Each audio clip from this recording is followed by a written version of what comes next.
నమస్తే అండి. నా పేరు ఆరుద్ర. మాది శాంతినగర్ 7th లైను. వాగుఒడ్డు అంటారు. మేమిక్కడ 25 ఇయర్స్ నుంచి స్థానికంగా ఉంటున్నామండి. ఈ రోడ్‌లో వచ్చే ప్రధాన సమస్యలేంటంటే మాకు ఫస్ట్ ఆఫ్ ఆల్ డ్రైనేజ్ సమస్య అండి బాగా. కనీసం నెలకొక్కసారి గూడా వచ్చి డ్రైనేజ్ తీసే నాథుడిక్కడ లేడు. ఎప్పటికప్పుడు నిండిపోతే మేము శానిటరీ సెక్రటరీకి ఫోన్ జేయడం, ఆ రోజు ఏదో మేము చెప్పాం గాబట్టి పంపించడం, పైపైన తీసేసి ఎళ్ళిపోవడం. అంతే. ఇంకసలు తర్వాత తర్వాత ఆళ్ళకి ఫోన్‌లు చేసినా కూడా రెస్పాండ్ అయ్యేవాళ్ళు గాదు సరిగ్గా. ఇంకా ఆళ్ళతో ఎందుకొచ్చిందని చెప్పని మేమే కావాలంటే మీకు వీడియోస్ కూడా చూపిస్తాము. మేమే మా సొంతంగా మేమే డ్రైనేజులు తీసుకునే పరిస్థితనమాట ఇక్కడ. ఇంకేంటంటే ఎనకాల ఒక వాగుందండి. దానివల్ల ఈ డ్రైనేజ్ వల్ల విపరీతమైన దోమలు.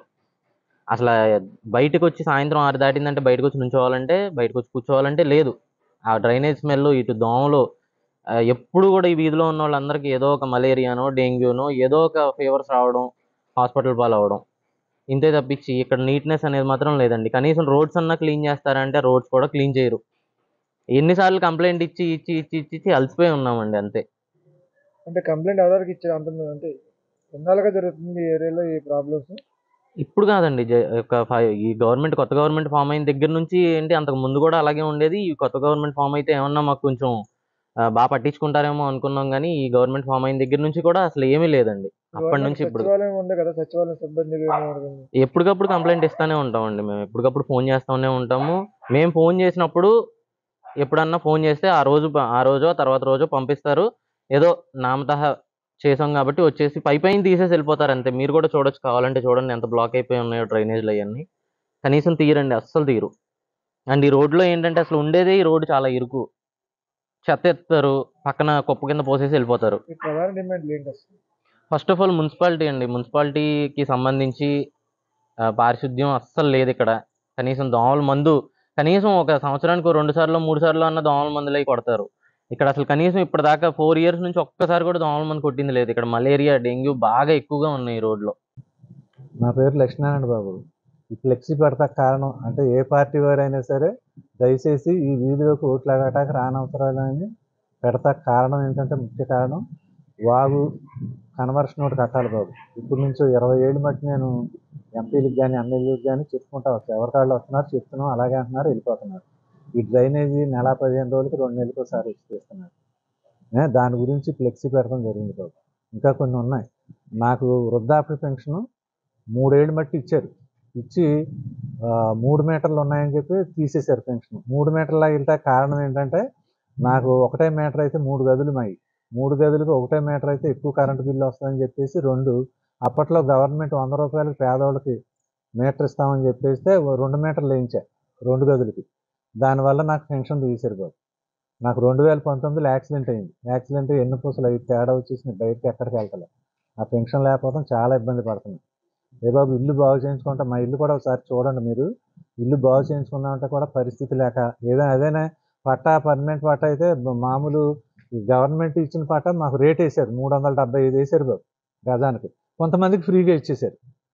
కొంతమందికి ఏమో పర్మనెంట్ చేశారు. ఆడ బ్యాంకులో పెట్టి తెచ్చుకోవటానికి డబ్బులు అవకాశంగా ఉంది. మాకేంటంటే కాగితాలు పెడుతుంటే బ్యాంకులు దీనికి ఇవ్వరండి అని అంటున్నారు. దానికి మాకు పర్మనెంట్ కొంతమందికి చేశారు, కొంతమందికి చేయలేదు.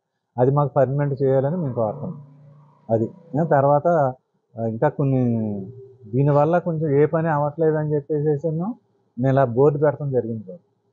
ఏ పనులు అంటే ఏ పనులు అవ్వట్లేదు మీకు? ఈ మున్సిపాలిటీ పనులు, ఈ డ్రైనేజ్ సరిగ్గా చేయట్లా. వాగు గురించి ఎప్పటి నుంచో చెప్తున్నాం, అది చేయట్లే. వీటి వల్ల దోమలు అవి విపరీతంగా ఉండి చాలా ఇబ్బందులు పడుతున్నాం, పిల్లలు పెద్దవాళ్ళం కూడా. ఇంకా చాలా ఉన్నాయి బాబు. ఎందుకంటే మరి ఆ విషయాలు చెప్పొచ్చో తెలవకూడదు, నాకు తెలియదు. మా అబ్బాయి ఇప్పుడు పీడీబీటీ కాలేజీ అని చెప్పేసి అశోక్ నగర్లో ఉన్న కాలేజీ. అందులో సుమారు అటువంటి కాలేజీలో 3000 మంది పనిచేస్తున్నారు ఆంధ్రప్రదేశ్ మొత్తం మీద. 2005లో మా అబ్బాయి జాయిన్ అయ్యాడు. జాయిన్ అయితే అప్పుడు 4000 ఇచ్చారు నెలకు జీతం.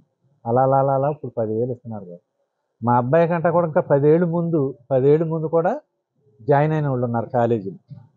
వాళ్ళ పరిస్థితి అగమ్య గోచరం కింద ఉంది అందరూ కూడా. మరి ఏంటో ఆ పరిపాలకులు వాళ్ళు ఏం చేస్తున్నారు ఏంటో కూడా అర్థం కావట్లేదు. ఆ మేనేజ్మెంట్ ఏంటో, ఈ 8,000 10,000కి ఏం తింటారు, ఎలా బ్రతుకుతారు, అసలు కనీసం ఏమన్నా ఆఫీసర్స్ కానీ, మరి ఎడ్యుకేషనల్ డిపార్ట్మెంట్కి కానీ, రెవెన్యూ డిపార్ట్మెంట్కి కానీ అసలు ఏమాత్రమైనా కనికరం ఉందా అసలు? ఏమీ లేదు. వీటి గురించి గొడవ చేసి రాజధాని వెళ్తే ఫ్లెక్స్ పెట్టిన ప్రధాన ఇద్దరు ఐఏఎస్ ఆఫీసర్ని సస్పెండ్ చేసి జైల్లో వేశారు బాబు వీళ్ళ గొడవ గురించి. అయినా ఏమీ పట్టించుకోవట్లే, మినిస్టర్లు పట్టించుకోవట్లే, ఎమ్మెల్యేలు పట్టించుకోవట్లే, ఎంపీలు పట్టించుకోవట్లేదు. ఎవరికి ఎన్నిసార్లు వెళ్ళారు మీ వార్డులో మా ప్రధాన వాళ్ళ. సమస్యలు ఏంటండి? ఆ? మీ వార్డులో ప్రధాన సమస్యలు ఏంటి? ప్రధాన సంస్థలు వెనకాల వాగు కన్వర్షన్ కట్టాలి. ఈ డ్రైన్లు ఎప్పటికప్పుడు కనీసం వారానికి ఒకసారి వచ్చి తీసినా చాలు మాకు. అవి మెయిన్ సమస్యలు. నాకు పెన్షన్ తీసేశారు. అంటే మీకు మీ ప్రధాన డిమాండ్ అసలు ఇప్పుడు చేసిన 5 ఏళ్ళ పార్టీ మీద, లేకపోతే టోటల్ గా మీ అన్ని పార్టీల మీద? టోటల్గా మొత్తం అన్ని పార్టీ నాకు పెట్టాను కదా బాబు. ఏ పార్టీ వారైనా సరే దయచేసి ఓట్లు అడగటానికి రానవసరం, అన్ని పార్టీలు కూడా. నాకు కూడా నాకు పెన్షన్కి రావటానికి కారణం మాకు లోగడ మన వార్డు కార్పొరేటర్ గారు, మాజీ కార్పొరేటర్ గారు కేతినేడి భాస్కర్ గారు అని ఆయన నాకు పెన్షన్, నాకు యాక్సిడెంట్ అయిన తర్వాత పెన్షన్ ఇప్పించారు. ప్లస్ నాకు 15,000 సీఎం నిధి నుంచి కూడా డబ్బులు ఇప్పించారు ఆయన. నేను అప్పటి నుంచి బయటకి ఎక్కడికి వెళ్తలేదు బాబు. ఈ మధ్యలో నాకు ఈ పెన్షన్ తీశారు 3 మీటర్లు.